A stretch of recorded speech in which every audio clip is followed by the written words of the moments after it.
ಒಣಗಿದ ಮರಕ್ಕೆ ನೀರು ಹಾಕಿ ಸರ್ಜು ಮ್ಯಾಜಿಕ್ ಮಾಡ್ಬಿಟ್ಟ. ಅವನಿಗೊಂದು ಬಂಗಾರದ ಹಣ್ಣು ಸಿಕ್ಕಿತ್ತು, ಮತ್ತೆ ಬದಲಾಯಿತು ಅವನ ಪರಿಸ್ಥಿತಿ. ಆದ್ರೆ ದುರಾಸೆಯಿಂದ ಕಿಶೋರ್ ಮರಕ್ಕೆ ಪ್ರಹಾರ ಮಾಡ್ದ. ಅದರಿಂದ ಅವನಿಗೆ ಸಿಕ್ಕಿದ್ದು ದುರಾಸೆಯ ಪರಿಣಾಮ ಕೆಟ್ಟದ್ದು ಅನ್ನೋ ಪಾಠ. ಪರಿಶ್ರಮ, ದಯೆ ಮತ್ತು ಸತ್ಯದಿಂದ ಹಳ್ಳಿಯ ಪರಿಸ್ಥಿತಿ ಬದಲಾಯಿತು. ನಿಜವಾದ ಮ್ಯಾಜಿಕ್ ಇರೋದು ಸತ್ಯವಾದ ಮನಸ್ಸಿನಲ್ಲಿ. ಬಿಸಿಲು ಜೋರಾಗಿತ್ತು. ಸರ್ಜು ಗುಡಿಸಲು ಚಿಕ್ಕದು ಮತ್ತೆ ಹಳೇದಾಗಿತ್ತು. ಮಣ್ಣಿನ ಗೋಡೆಗಳು ಬಿರುಕು ಬಿಟ್ಟಿತ್ತು. ಮೇಲಿನ ಒಣಗಿದ ಹುಲ್ಲು ಬೀಳ್ತಾ ಇತ್ತು. ಇನ್ನೂ ಮಳೆ ಬಂದಿರ್ಲಿಲ್ಲ, ಅದಕ್ಕೆ ನೆಲದ ಮೇಲೆ ಧೂಳು ತುಂಬಿತ್ತು. ಸರ್ಜು ಬೆಂಚ್ ಮೇಲೆ ಕೂತಿರ್ತಾನೆ. ಅವನು ತನ್ನ ಖಾಲಿ ಕೈಗಳನ್ನ ನೋಡ್ತಿದ್ದಾನೆ.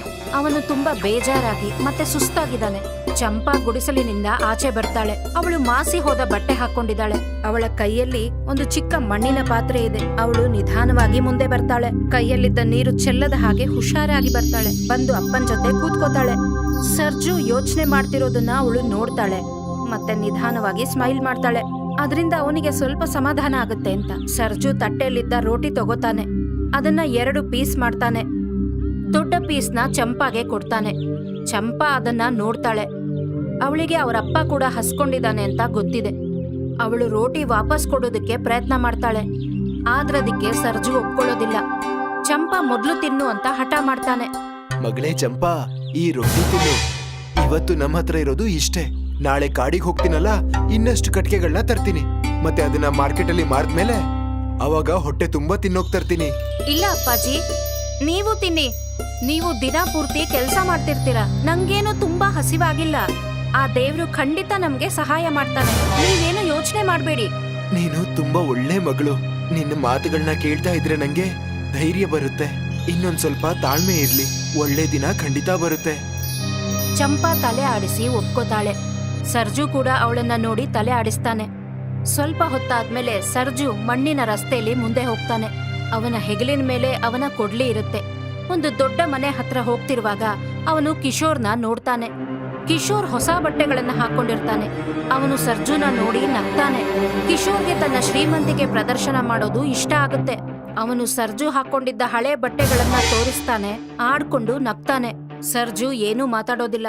ಅವನ ಪಾಡಿಗವನು ಮುಂದೆ ಹೋಗ್ತಾನೆ. ಅವನಿಗೆ ನೆರೆಹೊರೆಯವರ ಹತ್ರ ಜಗಳ ಮಾಡೋದು ಇಷ್ಟ ಇರಲಿಲ್ಲ. ತನ್ನ ಮಗಳಿಗೋಸ್ಕರ ಸೌದೆ ತಗೊಂಡ್ ಬರೋದ್ರಲ್ಲಿ ಗಮನ ಇಡ್ತಾನೆ. ಅರೆ ಓ ಸರ್ಜು, ಎಲ್ಲಿಗೆ ಹೋಗ್ತಿದ್ಯಾ ಈಗ?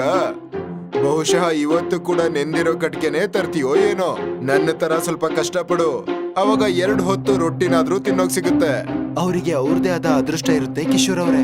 ನಾನು ನನ್ನ ಕೆಲ್ಸದಿಂದ ಖುಷಿಯಾಗಿದ್ದೀನಿ. ದೇವ್ರು ಎಲ್ರಿಗೂ ಒಳ್ಳೇದ್ ಮಾಡ್ತಾನೆ. ದೇವ್ರು ಬುದ್ಧಿವಂತರಿಗೆ ಮಾತ್ರ ಒಳ್ಳೇದ್ ಮಾಡ್ತಾನೆ. ಹೋಗು, ಹೋಗಿ ಕಟ್ಗೆ ಕಟ್ಕೊಂಡಿರು. ಆ ತಮಾಷೆಯಿಂದ ಸರ್ಜುಗೆ ಬೇಜಾರಾಗುತ್ತೆ. ಆದ್ರೆ ಅವನು ಸುಮ್ನೆ ಇರ್ತಾನೆ. ಮತ್ತಲ್ಲಿಂದ ಹೊರಟೋಗ್ತಾನೆ. ಸ್ವಲ್ಪ ಸಮಯದಲ್ಲೇ ಸರ್ಜು ಹಸಿರಾದ ಮರಗಳಿಂದ ತುಂಬಿದ ದಟ್ಟವಾದ ಕಾಡಿನೊಳಗೆ ಹೋಗ್ತಾನೆ. ಅಲ್ಲಿ ಮರಗಳು ತುಂಬಾ ದೊಡ್ಡದಾಗಿದೆ. ಅದರಿಂದ ಪಕ್ಷಿಗಳ ಚಿಲಿಪಿಲಿ ಕೇಳಿಸ್ತಿದೆ. ಅದಕ್ಕೆ ಅವನು ಭೂಮಿ ಮೇಲೆ ಒಣಗಿದ ಮರಗಳನ್ನ ಹುಡುಕ್ತಾನೆ. ಅವನಿಗೆ ಹಸಿರಾದ ಮರಗಳನ್ನ ಕಟ್ ಮಾಡಕ್ಕೆ ಇಷ್ಟ ಇಲ್ಲ, ಯಾಕಂದ್ರೆ ಅವನು ಕಾಡನ್ನ ಗೌರವಿಸ್ತಾನೆ. ಈಗ ಅವನಿಗೆ ತುಂಬಾ ಸೆಖೆ ಆಗ್ತಿತ್ತು. ತನ್ನ ಮುಖದ ಮೇಲಿನ ಬೆವರು ಒರೆಸ್ಕೋತಾನೆ. ಅವನು ಎಷ್ಟೊಂದು ದೊಡ್ಡ ಮರಗಳನ್ನ ದಾಟಿ ಮುಂದೆ ಹೋಗ್ತಾನೆ. ಆಗ ಇದ್ದಕ್ಕಿದ್ದಂಗೆ ಅವನಿಗೊಂದು ವಿಚಿತ್ರ ಕಾಣಿಸುತ್ತೆ. ಒಂದು ಚಿಕ್ಕ ಖಾಲಿ ಜಾಗದಲ್ಲಿ ಒಂದು ಮರ ನಿಂತಿದೆ. ನೋಡಿದ್ರೆ ಅದಕ್ಕೆ ರೋಗ ಇದೆ ಅನ್ಸತ್ತೆ. ಅದರ ಮೇಲೆ ಒಂದು ಹಸಿರೆಲೆ ಕೂಡ ಇರೋಲ್ಲ. ಅದರ ಕೊಂಬೆಗಳು ಒಣಗಿ ಟೊಳ್ಳಾಗಿದೆ. ನೋಡ್ತಿದ್ರೆ ಅದು ಪೂರ್ತಿ ಒಣಗೋಗಿದೆ ಅನ್ನಿಸ್ತಿತ್ತು. ಅದರ ಸುತ್ತಮುತ್ತಲ ಭೂಮಿ ಕೂಡ ಒಣಗಿ ಗಟ್ಟಿಯಾದಂತಿತ್ತು. ಸರ್ಜು ಅಲ್ಲೇ ನಿಂತ್ಕೋತಾನೆ. ಆ ಒಣಗ್ತಿದ್ದ ಮರನ ನೋಡ್ತಾನೆ. ಅವನ ಮನಸ್ಸಿಗೆ ತುಂಬಾ ನೋವಾಗುತ್ತೆ. ಅವನು ತನ್ನ ಆಯಾಸ ಕೂಡ ಮರ್ತು ಬಿಡ್ತಾನೆ. ಅವನ ಹಸಿವನ್ನೂ ಮರ್ತು ಬಿಡ್ತಾನೆ. ಆ ಮರಕ್ಕೆ ಸಹಾಯ ಮಾಡ್ಬೇಕು ಅನ್ಕೋತಾನೆ. ಅವನು ಆ ಮರದ ಕಾಂಡವನ್ನ ಮುಟ್ತಾನೆ. ಕಾಂಡ ತುಂಬಾ ಬಿಸಿಯಾಗಿರುತ್ತೆ. ಓಹ್ ಪಾಪ, ಈ ಮರ ಬಾಯಾರಿಕೆಯಿಂದನೇ ಸಾಯ್ತಾ ಇದೆ. ಕಾಡಿನ ಈ ಮೂಲೆಯಲ್ಲಿ ಇದಕ್ಯಾರು ನೀರನ್ನು ಹಾಕ್ತಾ ಇಲ್ಲ. ನಾನಿದಕ್ಕೆ ಸಹಾಯ ಮಾಡ್ಲಿಲ್ಲ ಅಂದ್ರೆ ಇದು ಇವತ್ತೇ ಸತ್ತೋಗ್ಬಿಡುತ್ತೆ. ನಾನಿದಕ್ಕೆ ಇವತ್ತೇನಾದ್ರೂ ಮಾಡ್ಲೇಬೇಕು. ಸರ್ಜು ಅಲ್ಲಿಂದ ನೀರು ಹುಡುಕೊಂಡು ಮುಂದೆ ಹೋಗ್ತಾನೆ. ಸರ್ಜುಗೆ ಒಂದು ಚಿಕ್ಕ ನದಿ ಸಿಗುತ್ತೆ. ನೀರು ಕ್ಲೀನ್ ಆಗಿ ತಣ್ಣಗಿರುತ್ತೆ. ಅವನ ಹತ್ರ ಯಾವುದೇ ಬಕೆಟ್ ಇರಲಿಲ್ಲ. ಅವನ ಹತ್ರ ಇದ್ದಿದ್ದು ಒಂದು ಚಿಕ್ಕ ಮಣ್ಣಿನ ಪಾತ್ರೆ ಅಷ್ಟೇ. ಅದರಲ್ಲೇ ನೀರು ತುಂಬ್ಕೋತಾನೆ. ಆಮೇಲೆ ಬೇಗ ಬೇಗ ಆ ಒಣಗಿದ ಮರ ಇದ್ದ ಕಡೆ ಓಡ್ತಾನೆ. ಅವನು ಮರದ ಬುಡಕ್ಕೆ ನೀರು ಹಾಕ್ತಾನೆ. ಅವನು ತುಂಬಾ ಸಲ ನದಿ ಮತ್ತೆ ಮರದ ನಡುವೆ ಓಡ್ತಾನೆ. ಅವನು ಜೋರಾಗಿ ಓಡ್ತಿರ್ತಾನೆ. ಅವನ ಉಸಿರಾಟ ಕೂಡ ಜೋರಾಗ್ತಿರುತ್ತೆ. ಅವನಿಗೆ ಕಾಲು ನೋತಿರುತ್ತೆ, ಆದ್ರೂ ಎಲ್ಲೂ ನಿಲ್ಲೋದಿಲ್ಲ. ಅವನು ನೀರು ತುಂಬ್ಕೋತಾನೆ, ಮರದ ಹತ್ರ ಬರ್ತಾನೆ, ನೀರನ್ನ ಅಲ್ಲಿ ಹಾಕ್ತಾನೆ. ಈ ಕೆಲ್ಸನ ತುಂಬಾ ಹೊತ್ತು ಹೀಗೆ ಮಾಡ್ತಾನೆ. ಅವನು ಮರದ ಹತ್ರ ಬಿದ್ದಿದ್ದ ಒಣಗಿದ ಎಲೆಗಳನ್ನ ಜರುಗಿಸ್ತಾನೆ. ಅಲ್ಲಿ ಚಿಕ್ಕದಾಗಿ ಒಂದು ಗುಂಡಿ ಮಾಡ್ತಾನೆ. ನೀರು ಅಲ್ಲೇ ನಿಂತ್ಕೊಳ್ಳಕ್ಕೆ ವ್ಯವಸ್ಥೆ. ಅವನು ಮರದೊಟ್ಟಿಗೆ ಮಾತಾಡ್ತಾನೆ. ಅದನ್ನೊಂದು ಚಿಕ್ಕ ಮಗುವಿನ ಥರ ಮಾತಾಡಿಸ್ತಾನೆ. ಈ ಮರ ಬದುಕಿಬಿಡತ್ತೆ ಅಂತ ಅವನಿಗೆ ಭರವಸೆ ಇದೆ. ಇನ್ನೂ ಸ್ವಲ್ಪ ನೀರ್ ಕುಡಿ ಗೆಳೆಯ, ನಾನ್ ನಿನ್ನ ಸಾಯೋದಕ್ಕೆ ಬಿಡೋಲ್ಲ. ಸ್ವಲ್ಪ ಧೈರ್ಯ ಇರ್ಲಿ ಅಷ್ಟೇ. ನಾಳೆ ನಾನು ಮತ್ತೆ ಬರ್ತೀನಿ, ಮತ್ತೆ ನಿನಗೋಸ್ಕರ ತುಂಬಾ ನೀರನ್ನು ತರ್ತೀನಿ. ನೀನು ಖಂಡಿತ ಸರಿಯಾಗ್ತೀಯಾ. ಈಗ ಮರ ಸ್ವಲ್ಪ ಚೇತರಿಸ್ಕೊಂಡು ಫ್ರೆಶ್ ಆಗಿ ಕಾಣಿಸ್ತಿರುತ್ತೆ. ಸರ್ಜು ಒಂದು ದೊಡ್ಡ ಮರದ ಕೆಳಗೆ ನೆರಳಿನಲ್ಲಿ ಕೂತಿರ್ತಾನೆ. ಅವನಿಗೆ ತುಂಬಾ ಸುಸ್ತಾಗಿರುತ್ತೆ. ಆಗ್ಲೇ ಆ ಮರದೊಳಗಿಂದ ಒಂದು ಬಂಗಾರದ ಬಣ್ಣದ ಪ್ರಕಾಶ ಬರುತ್ತೆ. ಆ ಪ್ರಕಾಶ ತುಂಬಾ ಸುಂದರವಾಗಿರುತ್ತೆ. ಸರ್ಜುಗೆ ಆಶ್ಚರ್ಯ ಆಗುತ್ತೆ. ಅವನು ಎದ್ದು ನಿಂತ್ಕೋತಾನೆ, ಮತ್ತೆ ಕಣ್ಣುಜ್ಕೊಂಡು ಮತ್ತೆ ನೋಡ್ತಾನೆ. ಅವನಿಗೆ ಎಲ್ಲೋ ಭ್ರಮೆ ಆಗ್ತಿದೆ ಅಂತ ಅನ್ನಿಸ್ತಿರುತ್ತೆ. ಆ ಬೆಳಕಿನಿಂದ ಒಬ್ಬ ಮುದುಕ ಪ್ರತ್ಯಕ್ಷನಾಗ್ತಾನೆ. ಅವನಿಗೆ ಉದ್ದವಾದ ಬಿಳಿ ಗಡ್ಡ ಇರುತ್ತೆ, ಮತ್ತವನು ಹೊಳಿತಿದ್ದ ಬಿಳಿ ಬಣ್ಣದ ಬಟ್ಟೆ ಹಾಕೊಂಡಿರ್ತಾನೆ. ಅವನ ಮುಖ ತುಂಬಾ ಶಾಂತ ಮತ್ತು ದಯಾಳುವಾಗಿರುತ್ತೆ. ಅವನೊಬ್ಬ ಸಾಧು. ಅವನು ಸರ್ಜುನ ನೋಡಿ ನಗ್ತಾನೆ. ಅವನ ಹಿಂದೆ ನಿಂತಿದ್ದ ಒಣಗಿದ ಮರ ಇದ್ದಕ್ಕಿದ್ದಂಗೆ ಹಸಿರಾಗ್ಬಿಡತ್ತೆ.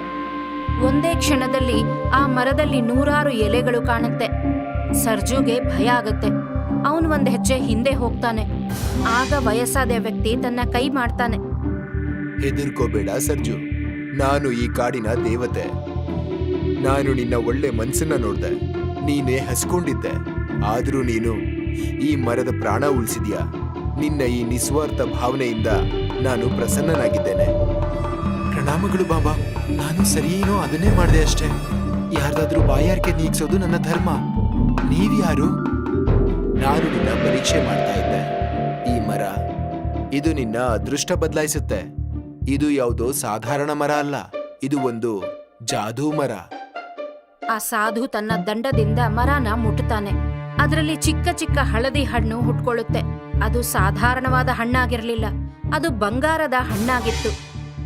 ಸರ್ಜುಗೆ ತನ್ನ ಕಣ್ಣಿನ ಮೇಲೆ ನಂಬಿಕೆನೇ ಬರಲ್ಲ. ಅವನು ಮೊದಲು ಯಾವತ್ತೂ ಬಂಗಾರ ನೋಡೇ ಇರಲಿಲ್ಲ. ಒಂದು ಬಂಗಾರದ ಹಣ್ಣು ಮರದಿಂದ ನೇರವಾಗಿ ಸರ್ಜು ಕೈಗೆ ಬಂದು ಬೀಳುತ್ತೆ. ಅದು ತುಂಬಾ ಭಾರವಾಗಿತ್ತು. ಆಗ ಸಾಧು ಸರ್ಜುಗೆ ಒಂದು ವಾರ್ನಿಂಗ್ ಕೊಡ್ತಾರೆ. ಇದನ್ ತಗೋ ಸರ್ಜು, ಇದು ನಿನ್ನ ನಿಯತ್ತಿನ ಫಲ. ಈ ಮರ ನಿನಗೆ ಪ್ರತಿ ವರ್ಷ ಒಂದು ಚಿನ್ನದ ಹಣ್ಣು ಕೊಡುತ್ತೆ. ಆದ್ರೆ ನೆನಪಿಟ್ಕೋ, ದುರಾಸೆ ಯಾವತ್ತೂ ಬೇಡ. ನೀನು ದುರಾಸೆ ಬಿಟ್ರೆ ಈ ಮರ ಮತ್ತೆ ಬಾಡ್ ಹೋಗುತ್ತೆ. ಇದನ್ನ ಬೇರೆಯವರ ಸಹಾಯಕ್ಕೆ ಉಪಯೋಗಿಸು. ಬಾಬಾ, ನಾನ್ ನಿಮ್ಗೆ ಮಾತು ಕೊಡ್ತೀನಿ. ನಾನು ಈ ಚಿನ್ನದ ಉಪಯೋಗನ ಒಳ್ಳೆ ರೀತಿನಲ್ಲೇ ಮತ್ತೆ ಬೇರೆಯವರಿಗೆ ಸಹಾಯ ಮಾಡೋದಕ್ಕೆ ಮಾಡ್ತೀನಿ. ನಿಮಗೆ ತುಂಬಾ ತುಂಬಾ ಧನ್ಯವಾದ. ಇಷ್ಟು ಹೇಳಿ ಸಾಧು ಗಾಳಿಯಲ್ಲಿ ಮಾಯ ಆಗ್ಬಿಡ್ತಾನೆ.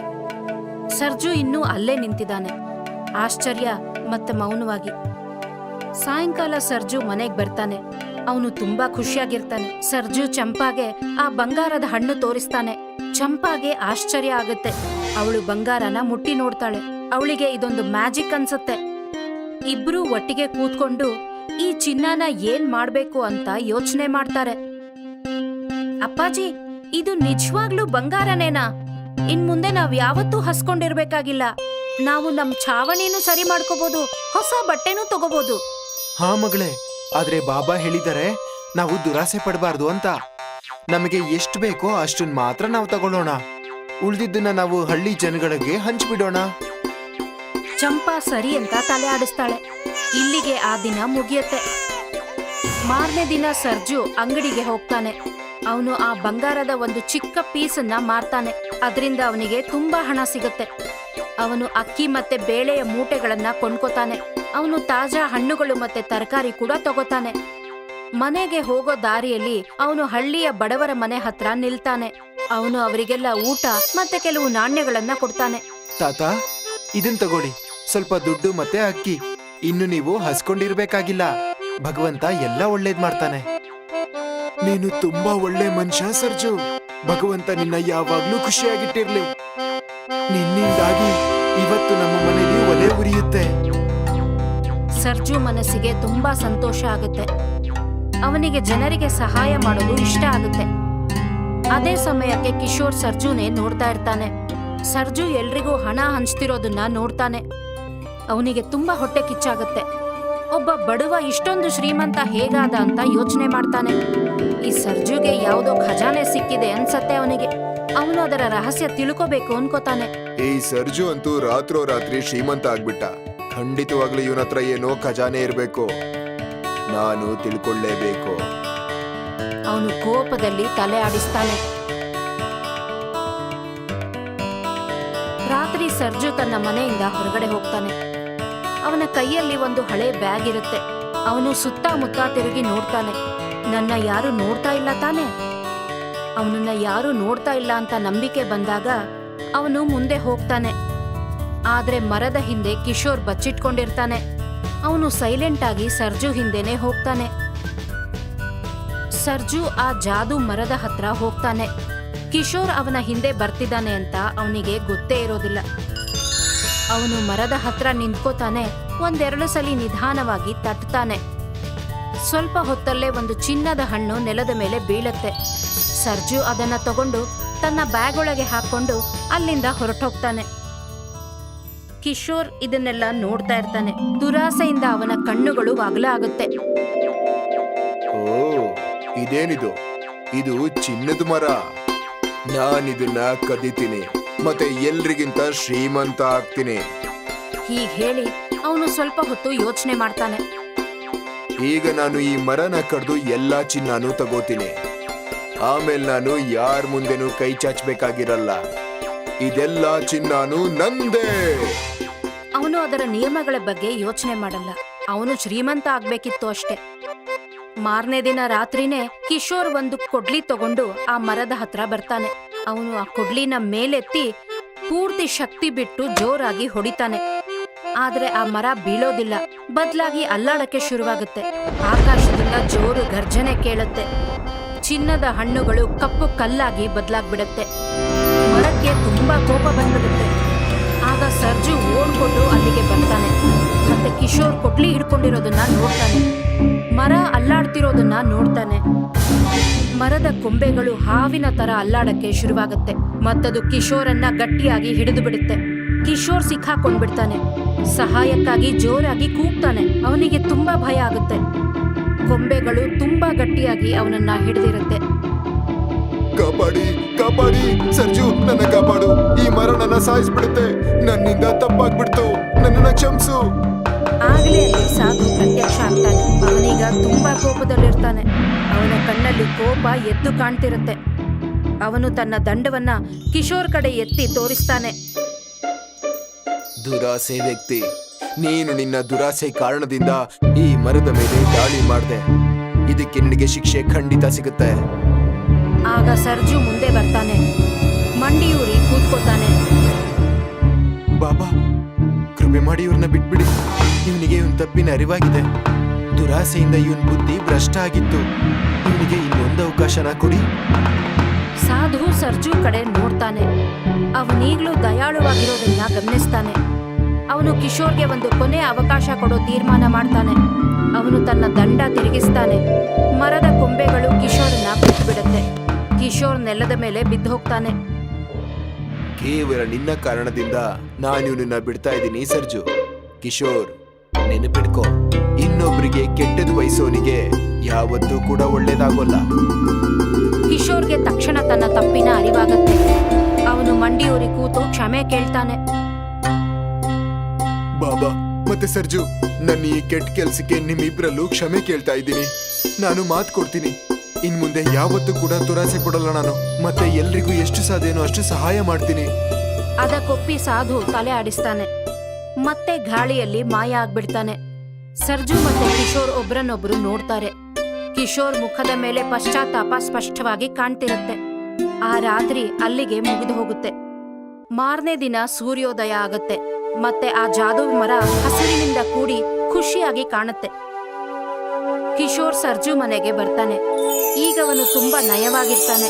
ಮತ್ತವನು ಹೊಳೆಯೋ ಬಟ್ಟೆಗಳು ಹಾಕೊಂಡಿರಲ್ಲ. ಸರ್ಜುಗೋಸ್ಕರ ಕೆಲವು ಬೀಜಗಳನ್ನ ತರ್ತಾನೆ. ಅವನು ಸರ್ಜು ಮತ್ತೆ ಚಂಪಾ ಹತ್ರ ಕ್ಷಮೆ ಕೇಳ್ತಾನೆ. ಸರ್ಜು ಅಣ್ಣ, ನನ್ನ ಕ್ಷಮಿಸ್ಬಿಡು. ನೀನ್ ನನ್ನ ಪ್ರಾಣ ಕಾಪಾಡ್ದೆ. ನಾನು ಕೆಟ್ಟ ಕೆಲ್ಸನ ಮಾಡಕ್ ಹೊರಟಿದ್ದೆ. ಇವತ್ತಿಂದ ನಾನು ನಿನ್ ರೀತಿನೇ ಒಬ್ಬ ಒಳ್ಳೆ ಮನುಷ್ಯ ಆಗೋದಕ್ಕೆ ಪ್ರಯತ್ನ ಪಡ್ತೀನಿ. ಏನು ಪರವಾಗಿಲ್ಲ ಕಿಶೋರ್ ಅವ್ರೆ, ಇನ್ನು ನಾವೆಲ್ಲ ಸೇರಿ ಊರಿಗೆ ಒಳ್ಳೇದ್ ಮಾಡೋಣ. ಎಲ್ಲ ಒಟ್ಟಿಗೆ ಸೇರೋಣ, ಅವಾಗ ಖುಷಿನೂ ಜಾಸ್ತಿ ಆಗುತ್ತೆ. ಸರ್ಜು ಸ್ಮೈಲ್ ಮಾಡ್ತಾನೆ ಮತ್ತವನನ್ನ ಅಪ್ಕೋತಾನೆ. ಈಗ ಅವರಿಬ್ರು ಸ್ನೇಹಿತರಾಗ್ತಾರೆ. ನಾನು ಇವತ್ತಿಂದ ಊರಲ್ಲಿ ಎಲ್ರಿಗೂ ಒಳ್ಳೇದ್ ಮಾಡ್ತೀನಿ. ಮತ್ತೆ ನಾನು ಮಾಡ್ಬೇಕಾಗಿರೋ ಮೊದಲನೇ ಕೆಲ್ಸನ ಯೋಚನೆ ಮಾಡಿದೀನಿ. ಅದನ್ನ ನಿನ್ ಜೊತೆನೆ ಮಾಡ್ಬೇಕು ಅಂತಿದ್ದೀನಿ. ಅದೇನು? ಊರಿನ ಮಕ್ಕಳಿಗೆ ಒಂದು ಫ್ರೀ ಸ್ಕೂಲ್. ಇದರಿಂದ ನಮ್ಮೂರಿನ ಮಕ್ಕಳಿಗೆ ಬೇರೆ ಊರಿಗೆ ಹೋಗಿ ಓದೋ ಅಂತ ಅವಶ್ಯಕತೆ ಇರೋದಿಲ್ಲ. ಏನಂತೀಯ? ಸರ್ಜುಗೆ ತಕ್ಷಣ ಖುಷಿ ಆಗುತ್ತೆ. ಸರಿ ಅಂತ ತಲೆ ಆಡಿಸ್ತಾನೆ. ಈ ಬದಲಾವಣೆ ನೋಡಿ ಚಂಪಾಗೆ ಸಂತೋಷ ಆಗುತ್ತೆ. ಆ ಮರ ಇವನಿಗೆ ಒಳ್ಳೆ ಪಾಠ ಕಲಿಸಿದೆ ಅಂತ ಅವಳಿಗೆ ಗೊತ್ತಿರುತ್ತೆ. ಕೆಲವು ತಿಂಗಳುಗಳ ನಂತರ ಸರ್ಜು ಮತ್ತೆ ಕಿಶೋರ್ ಇಬ್ಬರು ಸೇರಿ ಹೊಸದಾಗಿ ಕಟ್ಟಿಸಿದ ಸ್ಕೂಲ್ನ ಉದ್ಘಾಟನೆ ಮಾಡ್ತಾರೆ. ಹಳ್ಳಿಯ ಜನರೆಲ್ಲರಿಗೂ ಸಂತೋಷ ಆಗುತ್ತೆ. ಸರ್ಜು ಮತ್ತೆ ಕಿಶೋರ್ ಒಟ್ಟಿಗೆ ಸೇರಿ ಕೆಲಸ ಮಾಡ್ತಾರೆ. ಮಕ್ಕಳೆಲ್ಲ ಸ್ಕೂಲಲ್ಲಿ ಕೂತ್ಕೊಂಡು ಓದ್ತಾ ಇದ್ದಾರೆ. ಆ ಜಾದೂಯಿ ಮರ ಕೂಡ ಪ್ರತಿ ವಾರ ಬಂಗಾರದ ಹಣ್ಣು ಕೊಡುತ್ತೆ. ಸರ್ಜು ಅದನ್ನ ಶಿಕ್ಷಕರಿಗೆ ಕೊಡ್ತಾ ಪುಸ್ತಕಗಳನ್ನ ಕೊಳ್ಳೋದಕ್ಕೆ ಖರ್ಚು ಮಾಡ್ತಾ ಇರ್ತಾನೆ. ಈಗ ಹಳ್ಳಿಯಲ್ಲಿ ಬಡವರು ಉಳಿದಿಲ್ಲ. ಮತ್ತೊಂದಿನ ಸರ್ಜು ಮತ್ತೆ ಚಂಪಾ ಇಬ್ರು ಸ್ಕೂಲ್ ಹೊರಗಡೆ ನಿಂತ್ಕೊಂಡು ಹಳ್ಳಿಯ ಸ್ಕೂಲನ್ನ ನೋಡ್ತಾ ಇದ್ದಾರೆ. ಚಂಪಾ ಕೂಡ ಸ್ಕೂಲ್ ಯೂನಿಫಾರ್ಮ್ ಹಾಕೊಂಡಿದ್ದಾಳೆ. ನೋಡಿ ಅಪ್ಪಾಜಿ, ನಮ್ ಹಳ್ಳಿ ಎಷ್ಟು ಬದಲಾಗಿ ಹೋಗಿದೆ. ಎಲ್ಲಾ ಮಕ್ಕಳು ಓದ್ತಾ ಇದ್ದಾರೆ, ಮತ್ತೆಲ್ರೂ ಖುಷಿಯಾಗಿದ್ದಾರೆ. ಇದೆಲ್ಲ ಆ ಜಾದೂ ಮರದಿಂದಾನೇ ಆಗಿದ್ದು. ಹೌದು ಮಗಳೇ, ಆದ್ರೆ ನಿಜವಾದ ಜಾದು ಎಲ್ಲರ ಪರಿಶ್ರಮ ಮತ್ತೆ ಅವರ ಹೃದಯದಲ್ಲಿರುತ್ತೆ. ನಾವು ದುರಾಸೆನ ಬಿಟ್ಟಾಗ ಎಲ್ಲ ಕೂಡ ಜಾದೂನೇ ಅನ್ಸುತ್ತೆ. ಯಾವಾಗ್ಲೂ ನೆನ್ಪಿಡ್ಕೋ ಚಂಪಾ, ನಿಜವಾದ ಶ್ರೀಮಂತಿಕೆ ಚಿನ್ನ ಅಲ್ಲ, ಬದಲಾಗಿ ನಮ್ಮ ಒಳ್ಳೆತನ. ಸರಿ ಅಪ್ಪಾಜಿ, ನಾನು ಯಾವಾಗ್ಲೂ ನಿಮ್ ಮಾತು ನೆನ್ಪಿಟ್ಕೋತೀನಿ. ನಂತರ ಚಂಪಾ ಸ್ಕೂಲಿಗೆ ಹೋಗ್ತಾಳೆ. ಮತ್ತಿಲ್ಲಿಗೆ ನಮ್ಮ ಇವತ್ತಿನ ಕಥೆ ಮುಗಿಯುತ್ತೆ.